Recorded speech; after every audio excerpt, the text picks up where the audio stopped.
Science. Knowledge and cooperation are fundamental to combating the COVID-19 pandemic. We don't know what will happen in the coming months, and the new genetic variants are a source of uncertainty. A year later, the message is the same. The advances of science encourage us to be optimistic and to see the glass half full. And in order to support this optimism, there are several good news that can assure us the powerful role of the three components mentioned above.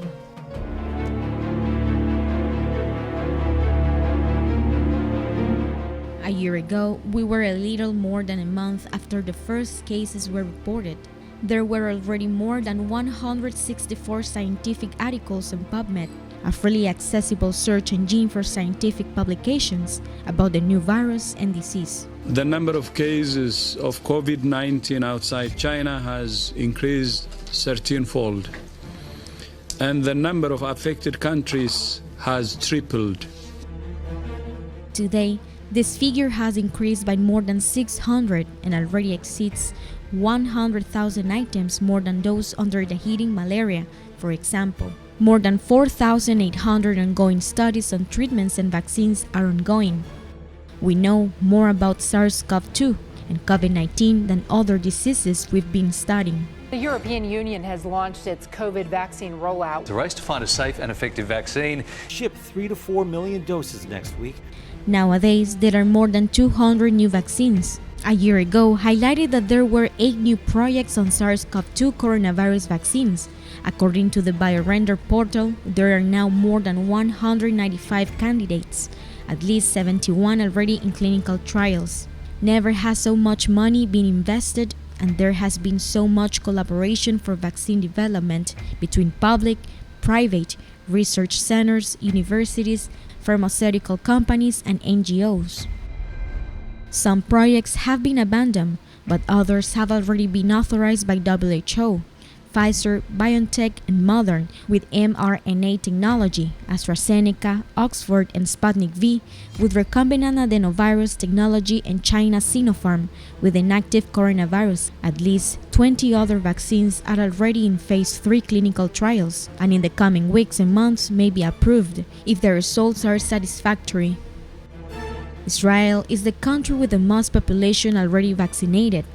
By early February, and since the campaign began in December, more than 3.67 million Israelis had received the first dose of the Pfizer-BioNTech mRNA vaccine.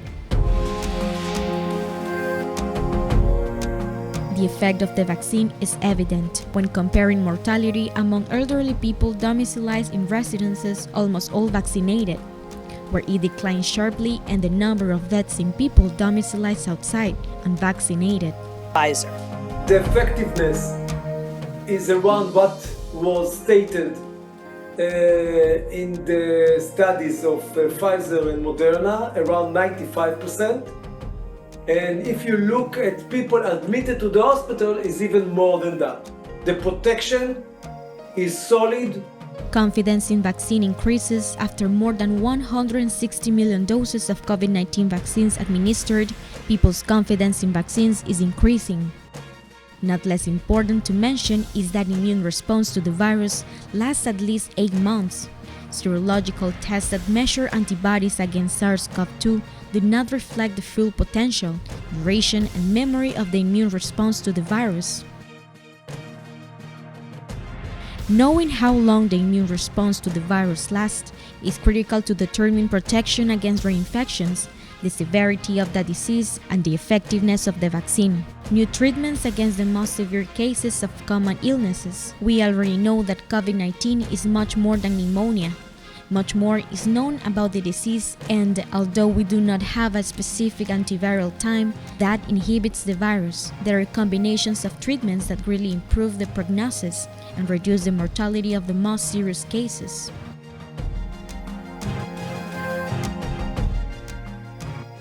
There is no complaint, there is serious concern about how SARS-CoV-2 overlap would behave and other respiratory pathogens common in the winter months, a perfect storm situation in which SARS-CoV-2 coincides with other viruses, such as influenza or respiratory syncytial, which cause bronchiolitis and pneumonia, and others responsible for frequent hospitalizations and deaths in certain sectors of the most vulnerable population cannot be ruled out. We can follow the evolution of the virus in real time. The effect that new genetic variants of SARS-CoV-2 may have on vaccination and in the course of the pandemic is an uncertainty. Because genetic changes can have a potential effect on how the virus behaves, its analysis and follow-up is critical. The good news is that today we have the ability to follow the real-time evolution of the virus and the emergence of new genetic variants. More than 260,000 SARS-CoV-2 genome sequences are already available in the databases. The global pandemic is decreasing. We do not know how the pandemic will develop in the coming months. Given the intensity it has had so far, there are likely to be new waves, but perhaps less intense. We do not know what a possible fourth wave will look like, nor the effect that the new genetic variants that are appearing may have. But the good news is that globally the pandemic at this time decreases.